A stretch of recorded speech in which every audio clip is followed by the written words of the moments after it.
রিমঝিমে ধারাতে চায় মন হারাতে, রিমঝিমে ধারাতে চায় মন হারাতে, এই ভালোবাসাতে আমাকে ভাসাতে। এলো মেঘ যে এলো ঘিরে বৃষ্টি সুরে সুরে শোনায় রাগিনী, সে যে স্বপ্ন এলো মেলো এই কি শুরু হলো প্রেমের কাহিনী। রিমঝিমে ধারাতে চায় মন হারাতে। সিরিয়াসলি প্রিয় ভিউয়ার্সরা, আমার কিন্তু হারাতে মন চায় না, আমার এই বৃষ্টি দেখলে খিচুড়ি খেতে মন চায়, বুঝতে পারছেন? তো এই জন্য এত সুন্দর ওয়েদারে আর এত সুন্দর বৃষ্টি দেখে মনটাকে তো মানাইতে পারতেছি না, তাই চলে গেছি আমি খিচুড়ি রান্না করতে। আর খিচুড়ির সাথে বেগুন ভাজা না হলে তো চলেই না, এই জন্য চলে আসলাম খিচুড়ি রান্নার জন্য সব কিছু নিয়ে ধোয়া টোয়া করতে আর আপনাদেরকে শেয়ার করার জন্য। এই যে চাল ধুচ্ছি, তারপরে হচ্ছে ডাল ধুচ্ছি, এখানে মুগ ডাল আর মসুর ডালকে অ্যাড করেছি আমি। চাল ডাল ধুয়ে নেওয়ার পরে চলে যাব সবজি রেডি করে নিলাম সেগুলোকে ধুয়ে নিতে।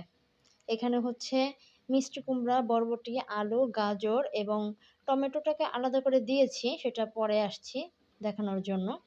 সব ধোয়া কমপ্লিট। এরপরে আমি সবজিটাকে হালকা করে তেলে ভেজে নিব, নয়তো কাঁচা একটা ফ্লেভার আসে যেটা আমার একদমই খেতে ভালো লাগছে না। এরপরে চালটাকে মশলা দিয়ে মাখিয়ে নেব। আজকে আর আমি কোনো কষিয়ে রান্না করব না, জাস্ট সমস্ত মশলাটাকে চাল আর ডালের মধ্যে মিক্স করে তারপর রান্না করব। এখানে হচ্ছে আদা রসুন বাটা দেওয়া হচ্ছে, তারপরে এক এক করে আমি সমস্ত ইনগ্রিডিয়েন্টসগুলো দিয়ে দিব। এই টমেটোটা দেখছেন, এটা আমি পরে দিব, একটু সাইড করে রাখলাম। এখানে অবশ্য মশলা দিচ্ছিল আমার আম্মু। আম্মুর হাতের খিচুড়ি কোনো তুলনাই হয় না, আম্মু যথেষ্ট সুন্দর রান্না করে, অনেক ইয়াম্মি হয়। আপনাদের সাথে যদি শেয়ার করতে পারতাম তাহলে খুবই ভালো লাগতো। এখানে হলুদ আর মরিচের গুঁড়া দিয়ে দিল। এরপরে হচ্ছে এখানে দিয়েছে গোলমরিচ, ধনিয়ার গুঁড়া, পেঁয়াজ, তারপরে হচ্ছে তেল। আম্মু এই খিচুড়িটা রান্না করে না অসম্ভব রকমের মজা হয়, কি বলবো, যদি কাউকে খাওয়াতে পারতাম তাহলে ঠিক বুঝতে পারতেন। আসলে কি বলবো, আমার এখন আবার ইচ্ছে হচ্ছে খাই। তো দুপুরবেলা একবার খেয়েছি, একদম পেট পুরে খেয়েছি আলহামদুলিল্লাহ। লবণ কিন্তু দিয়েছি, কেউ আবার বলেন না যে লবণ তো দিলেন না, লবণ দেওয়া হয়েছে। দেন টমেটো, আর এখন দিয়ে দিচ্ছি ফুটন্ত গরম পানি।